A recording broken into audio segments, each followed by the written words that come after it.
में कौन जीतेगा उपचुनाव, इसे लेकर सियासी फाइट चरम पर है। अब अखिलेश ने अयोध्या से बीजेपी को 10 सीटों पर हराने का मास्टर प्लान तैयार कर लिया है, जिसने बीजेपी की चिंता बढ़ा दी है, क्योंकि रामनगरी अयोध्या वो सीट है जिसने लोकसभा में हार ने बीजेपी को सबसे ज्यादा तकलीफ पहुंचाई थी। अब ऐसे में अखिलेश ने बीजेपी के हिंदुत्व की राजनीति की काट के लिए पीडीए का वो चक्रव्यूह रचा है जिसका एपिसेंटर बना है अयोध्या। और इसी पर देखिए अयोध्या पार्ट 2।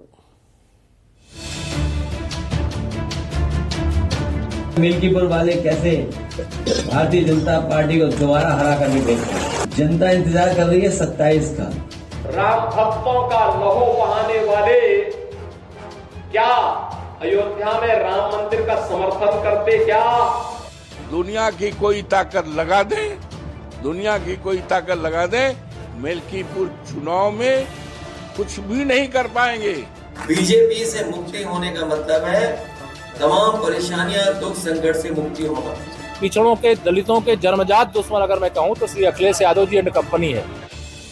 पीडीए यानी पिछड़ा, दलित और अल्पसंख्यक, ये 3 शब्द न सिर्फ यूपी बल्कि देश की सत्ता की वो चाबी है जिसे हर कोई अपने पास रखना चाहता है। ये वो हथियार है जिसके सहारे विपक्षी इंडिया गठबंधन ने 2024 के लोकसभा चुनाव में यूपी में बीजेपी की पहाड़ रूपी किले को हिलाकर रख दिया।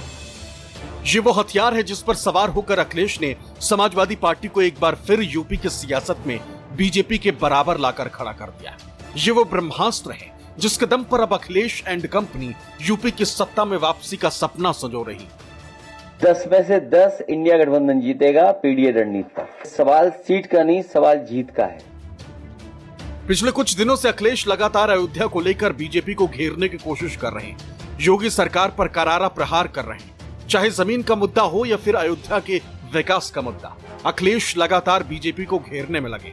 भारतीय जनता पार्टी और उनके तमाम पदाधिकारी और नेता जब से इनकी सरकार बनी है जमीनों के काम कर रहे हैं। सबसे बड़े भूमाफिया के रूप में उभर करके आई है पार्टी। तो बीजेपी भारतीय जनता पार्टी नहीं, भारतीय जमीनी पार्टी बन गई है। ऐसे में सवाल ये उठ रहा है कि आखिर अखिलेश बार बार अयोध्या के बहाने बीजेपी पर हमला क्यों कर रहे हैं? तो इसके पीछे की वजह है 10 सीटों पर होने वाला उपचुनाव। दरअसल अखिलेश के लिए अयोध्या पीडीए का एपिसेंटर बन गया, जिसे अखिलेश बीजेपी के हिंदुत्व वाले एजेंडे की काट के तौर पर इस्तेमाल कर रहे हैं। पर इसी अयोध्या के दम पर 10 सीटों पर जीत का वो प्लान बना रहे हैं जिसने बीजेपी की चिंताएं बढ़ा दी। दरअसल बीजेपी के हिंदुत्व का गढ़ अयोध्या है और पीडीए के सहारे अखिलेश इसी किले को ढहाने की जुगत में लग गए। वो अयोध्या जहां के राम मंदिर के मुद्दे पर बीजेपी 2024 के लोकसभा चुनाव में यूपी में किला फतेह करने निकली थी, लेकिन अखिलेश के पीडीए के ब्रांड एम्बेसडर कहे जाने वाले अवधेश प्रसाद बीजेपी को उसी अयोध्या में चारों खाने चित्त कर चुके हैं। और एक बार फिर इसी अयोध्या की धरती से अखिलेश ने 10 सीटों पर होने वाले उपचुनाव में बीजेपी को हराने का मास्टर प्लान बनाया। आप देखिएगा मिल्कीपुर वाले कैसे भारतीय जनता पार्टी को दोबारा हरा कर दिखाएंगे। और केवल मिल्कीपुर नहीं, जनता इंतजार कर रही है 27 का। दरअसल अखिलेश के पीडीए ने बीजेपी को न सिर्फ डेंट दिया है बल्कि यूपी में बीजेपी की ताकत को चुनौती भी दी है। ऐसे में बीजेपी को इसकी काट नजर नहीं आ रही।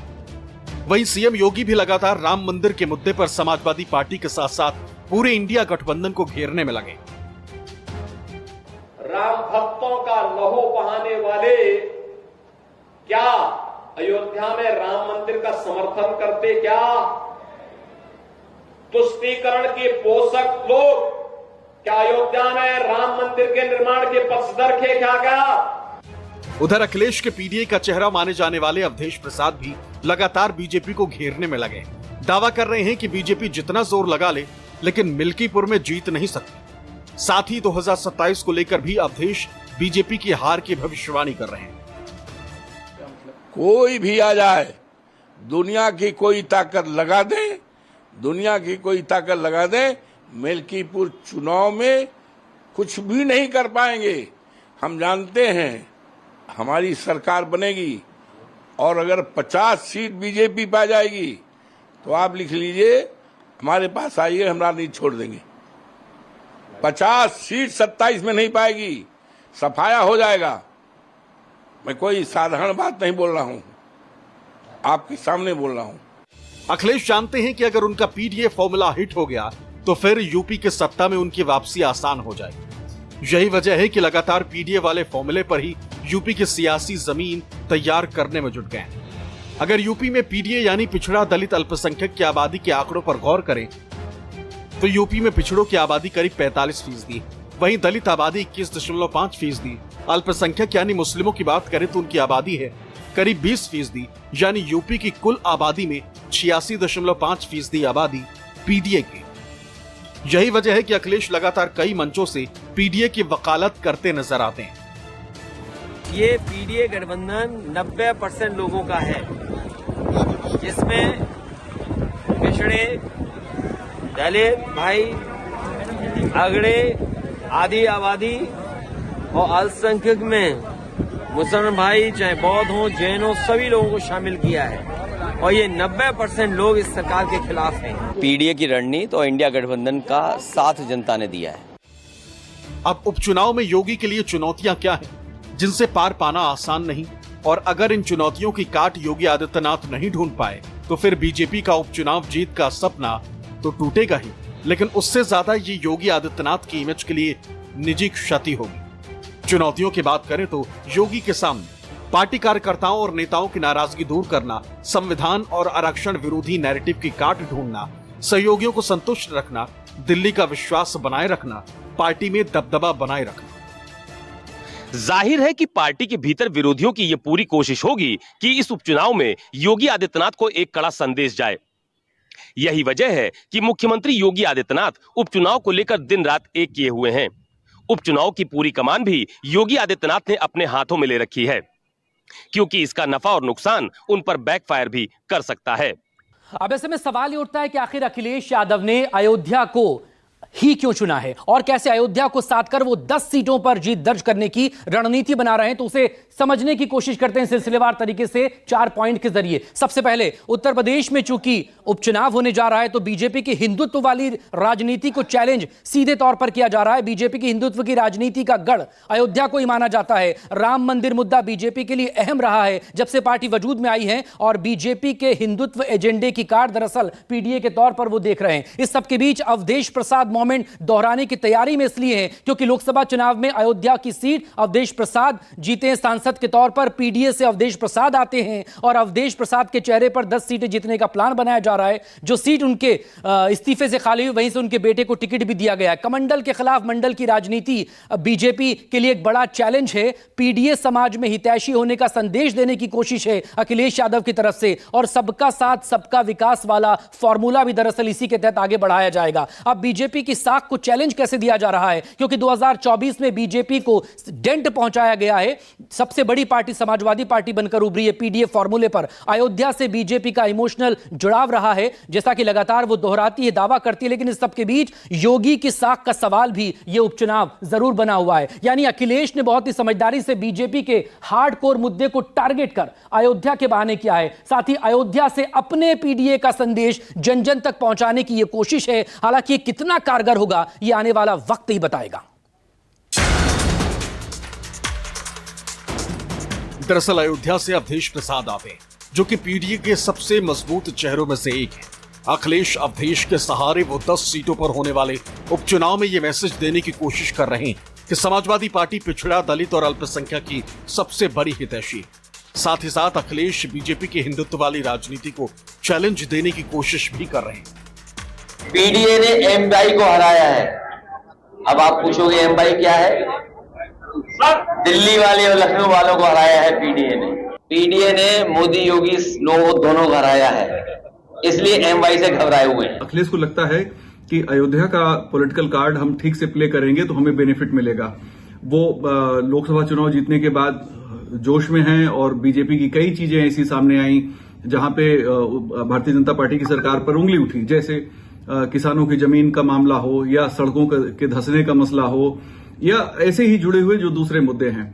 अब इन सारे इश्यूज को अखिलेश एकजुट करके उसे पॉलिटिकली इस्तेमाल कर रहे हैं और अखिलेश को पता है कि अगर अयोध्या का कार्ड वो बीजेपी की तरीके से जो पहले बीजेपी खेलती रही है, अगर इस अपर हैंड के बाद वो नहीं खेलेंगे तो 27 में बीजेपी इनके लिए मुश्किल पैदा करेगी। अब अयोध्या के ही सहारे अखिलेश बीजेपी के लिए मुश्किल खड़ी करना चाहते हैं, इसीलिए वो सारी बात कहने के बाद कहते हैं अयोध्या को वर्ल्ड क्लास सिटी हम ही बनाएंगे। 2024 के लोकसभा चुनाव में अखिलेश का ये पीडीए मॉडल बहुत कारगर साबित हुआ। यूपी में समाजवादी पार्टी ने 37 सीटों पर जीत हासिल की थी, लेकिन इन 37 सीटों में से 32 सीटों पर पीडीए समाज से आने वाले प्रत्याशी जीते थे, यानी 86%। आंकड़ों पर गौर करें तो 20 सांसद पिछड़ी जाति से जीत कर आए, वहीं 8 दलित प्रत्याशी भी सांसद बने, वहीं अल्पसंख्यक समुदाय के 4 सांसद जीत कर बने। यानी लोकसभा चुनाव में समाजवादी पार्टी का पीडीए नैरेटिव पूरी तरह से असरदार साबित हुआ और इसमें सबसे ज्यादा चौंकाने वाला नाम अयोध्या से था। अयोध्या में बीजेपी की हार ने हर किसी को हैरान कर दिया। दरअसल अयोध्या में राम मंदिर का श्रेय लेने वाली बीजेपी समाजवादी पार्टी के उम्मीदवार के सामने चुनाव में हार गई और यहीं से अखिलेश यादव को यह बात समझ में आ गई कि पीडीए के रथ पर ही सवार होकर साल 2027 में यूपी के सिंहासन पर बैठा जा सकता है। और अब उत्तर प्रदेश में होने वाले उपचुनाव में भी पीडीए का समीकरण बीजेपी के लिए चिंता का सबब बना हुआ है। योगी आदित्यनाथ सीट दर सीट दौरा कर रहे हैं, उन्होंने इसे अपनी प्रतिष्ठा का सवाल बना लिया है। वो विपक्ष यानी अखिलेश यादव के पीडीए और संविधान के सवालों की काट खोज रहे हैं, लेकिन जिस तरह से अखिलेश यादव ने घेराबंदी की है उसमें आसान नहीं लगता। अखिलेश यादव भी लगातार जिलों के नेताओं से मिल रहे हैं, जहां विधानसभा उपचुनाव होने हैं और सीट के हिसाब से रणनीति तय कर रहे हैं। जातीय जनगणना और संविधान का सवाल लगातार खड़ा कर रहे हैं। जातीय जनगणना सामाजिक न्याय का रास्ता है। जातीय जनगणना सबका साथ सबका विकास का रास्ता है और जातीय जनगणना से समाज जुड़ेगा, समाज बटेगा नहीं। और जो लोग बांटते रहे हैं, जो समाज को तोड़ते रहे हैं, वो लोग अगर कहें कि जातीय जनगणना से समाज में दूरियां होंगी, ये तो वही कहावत हुई, उल्टा चोर कोतवाल को डांटे। अखिलेश यादव की ये ऐसे सवाल हैं जिनकी काट यूपी के सीएम योगी आदित्यनाथ के पास नहीं, जबकि अखिलेश यादव दिल्ली दरबार का नाम लेकर यूपी के सीएम योगी आदित्यनाथ को असहज स्थिति में डाल देते हैं। बीजेपी जानती है कि इस बार उसकी राहें आसान नहीं, क्योंकि पीडीए का वोट बैंक जो समाजवादी पार्टी की तरफ शिफ्ट हुआ है, उसके पूरी तरीके से खिसक जाने का डर कहीं न कहीं बीजेपी को सता रहा है। यही वजह है कि खुद सीएम ने उपचुनाव की कमान अपने हाथों में ले ली और लगातार अखिलेश और उनकी पार्टी पर निशाना साधकर जनता के बीच ये मैसेज देने की कोशिश कर रहे हैं, योगी राज में यूपी सुरक्षित है और आगे भी रहेगा। वहीं अखिलेश भी योगी के हर सवाल का जवाब देने से पीछे नहीं हट रहे। अगर इनके इतिहास के पन्नों को लड़ते हुए आप जाएंगे तो बहनों और भाइयों, काले कारनामों से इनका पूरा इतिहास भरा पड़ा है।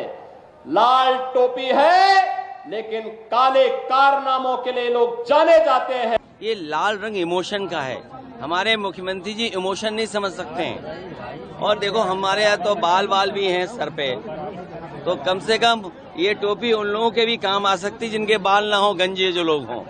हमारा लाल रंग मेल मिलाप का है, अगर खुशी का है, त्योहारों का है। आखिरकार नाराजगी क्या है? इसीलिए मैंने कहा ये जो हार का सदमा है, जो हार की वजह से सदमे से नहीं उभर पा रहे हैं, इसलिए उन्हें हर जगह लाल लाल लाल रंग दिखाई दे रहा है। जब 18वीं लोकसभा का संसद सत्र शुरू हुआ था तो अयोध्या से सांसद अवधेश प्रसाद को अपने बगल में बैठाकर उन्होंने ये संदेश देने की कोशिश की कि समाजवादी पार्टी पीडीए की कितनी बड़ी हितैषी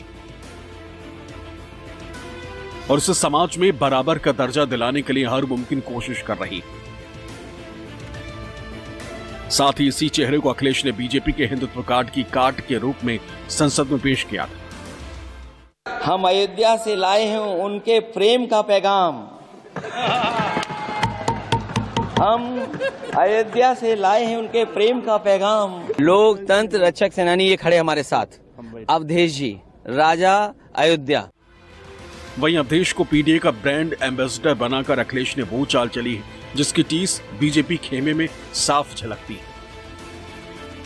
और इसी पीडीए के सहारे अखिलेश उपचुनाव में एक बार फिर बीजेपी को चारों खाने चित्त करने का दावा कर रहे हैं। चुनाव जब भी आएगा जनता भारतीय जनता पार्टी को हराएगी।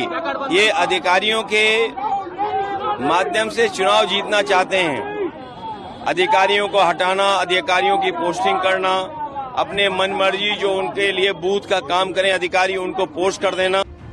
दरअसल यूपी में 10 सीटों पर उपचुनाव होने हैं। ऐसे में आरोप प्रत्यारोप का खेल चरम पर है। कोई बुद्धि और दिमाग की बात कर रहा है तो कोई नकारात्मक दिल और दिमाग की बात। हालात ये है कि यूपी की 10 सीटों पर जीत के लिए अब विकास और विनाश की बातें भी होने लगी। सरकार चलाने के लिए दिल भी चाहिए और दिमाग भी चाहिए। सत्ता वरासत में मिल सकती है, बुद्धि वरासत में नहीं मिलती है। दिमाग भी वरासत में नहीं मिलता है। ये जो लोग सत्ता को अपनी पपौती मानते थे, वे लोग आज समझने लग गए हैं अब उत्तर प्रदेश में कभी उनको वापस नहीं आना है। जिसकी सोच नकारात्मक हो और जिसका दिल और दिमाग नकारात्मक हो, वो विनाश ही कर सकता है, विकास नहीं कर सकता। और फिर जो हार्टलेस है उससे उम्मीद भी क्या करनी है। अखिलेश यादव दलित वोट पाकर पहली बार देश के तीसरे नंबर की सियासी पार्टी बन गए। उनकी नजर 2027 के विधानसभा चुनाव पर है। अगर पीडीए का फॉर्मूला आगे भी कामयाब रहा तो दूसरा 27 में अखिलेश यादव फिर यूपी के सरताज बन सकते हैं। यही वजह है कि अब यूपी में उपचुनाव सिर्फ उपचुनाव नहीं रह गया, बल्कि ये वो जंग बन गई है जो 2027 का दावेदार तय करेगी। यही वजह है कि योगी वर्सेस अखिलेश की लड़ाई यूपी में राजनीतिक वर्चस्व कायम करने की बन गई। और इसी लड़ाई के दो सबसे प्रमुख चेहरे योगी और अखिलेश के। योगी राज्य के मुख्यमंत्री हैं तो अखिलेश पूर्व सीएम रह चुके हैं और 27 की लड़ाई में खुद को योगी से 20 साबित करना चाहते हैं।